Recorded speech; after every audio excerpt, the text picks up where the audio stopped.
The 44th annual general meeting of the Islamic Development Bank officially opened with a call for emerging markets to place science, technology and innovation at the center of their strategies to assist their transition into the digital economy. We caught up with Dr. Hayat Sindi, who is the chief advisor to the bank's president.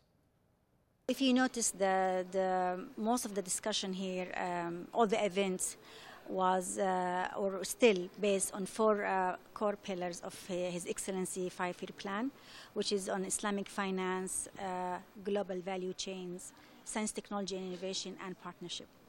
And we have about 21 knowledge, they call it side events, where we're tackling all that type four pillars from different angles. We talk about youth, women, how we can have quality education for children.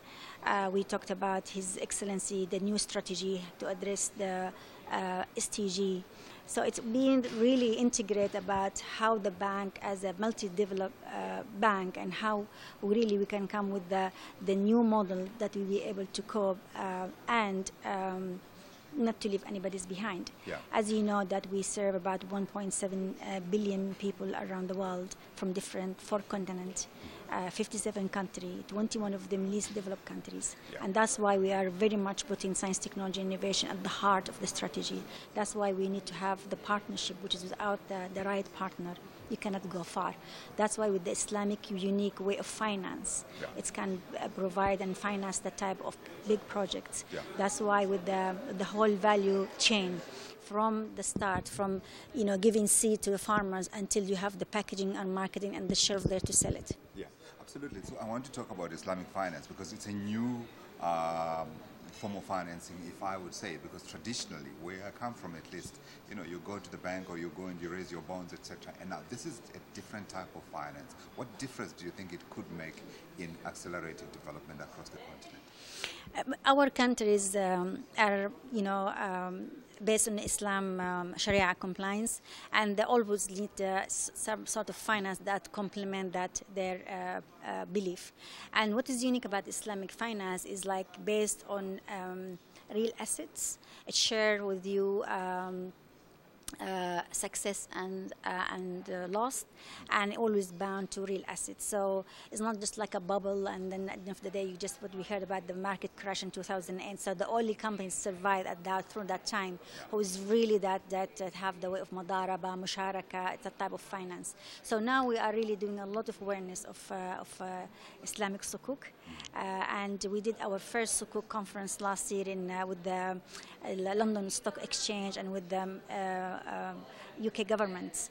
We have 7 ministers and we have the Mayor of London. We went to the 11 Downing Street with the Minister of Treasury and Minister of Planning. Yeah. And now he became the Minister of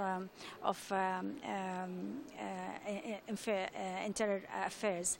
And what is unique also about London when we launch is like the central bank changed the regulation to fit up with the Islamic regulation. And this year we're going to also invited to do it with the Ministry of Finance in Luxembourg. So, and we're issuing this year the first time sukuk in euro. So we're trying to find also different markets and new markets. So this is the unique about Islamic.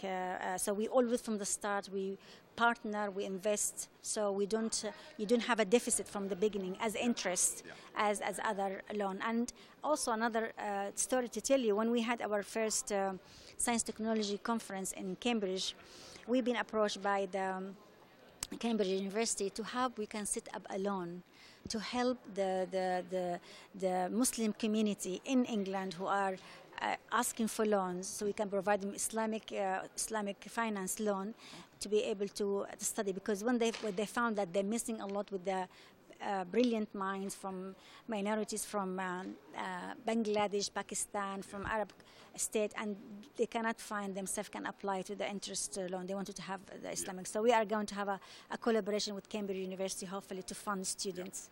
I want to know what it means for Africa and what the opportunities would be for the continent. It's going to be a huge opportunity. In Senegal, for example, I went last year and I gave a talk at the business school, and about 1,000 people came. And they are really now training and Islamic finance and sort of Islamic economy. And that's going to bring opportunities because a lot of the transaction, a lot of deals, a lot of investors will be based on this type of finance. So give you another window, give you another opportunity, bring people from Muslim world also to invest within Africa, to be able, even African people who are really believe in this system as well, to be able to see investors matching their own way of financial transaction. Yeah. So it's always going to be a new window, opportunities to do business. Yeah. And lastly, in terms of the continent itself and the work of the bank, I want to know what work the bank is doing on the continent. A lot. Most of our member countries from Africa, and Africa really it has so much potential. Just talking about women in STEM, women in science, technology, and innovation, they're remarkable. I mean, you've seen today when we here to Anna, and myself, I went for a tour. I went to Senegal, I went to Guinea, I went to Niger, and I'm going to Nigeria. I went, of course, to North of Africa, Tunisia, Algeria, Sudan, as I mentioned, and Egypt. And also, when we opened the call for innovation, it's amazing, the top 5 countries from Uganda, from Africa, women actually resonate what we do, and the bank really wanted to give them the lead because we lack women to be in engineering position. We lack women to be in science who can lead the change. And you cannot do that, but I mean, as we hear from today from the David Singer talk, it doesn't happen by chance. You need to really find them. You need to really give them, because women like to do things that in touch directly with the human benefit. But when you tell them that this technology, not just like a dry technology, this technology like MRI is benefiting doctors, it's benefiting patients, benefiting poor people who cannot, for example, if you do portable one, if you are really become an engineer and design the new next MRI to be portable, low cost, so you can give access to millions of people in rural area to scan for their broken bones, to understand about what's going on. So Africa, and just from that angle, Africa in terms of raw material, amazing, and the Excellency launching a program for the whole value chain with Gabon, how we can the rice value chain, for example, from the start, when you start to give the farmers the seed, and how you give them a seed that are capable with drought or flooding, and how you're going to have a way of irrigation system with a very smart sensor to be able to know how to irrigate them, how to know what will be the smart, we call it agriculture, when you how to harvest, where not, how you do packaging.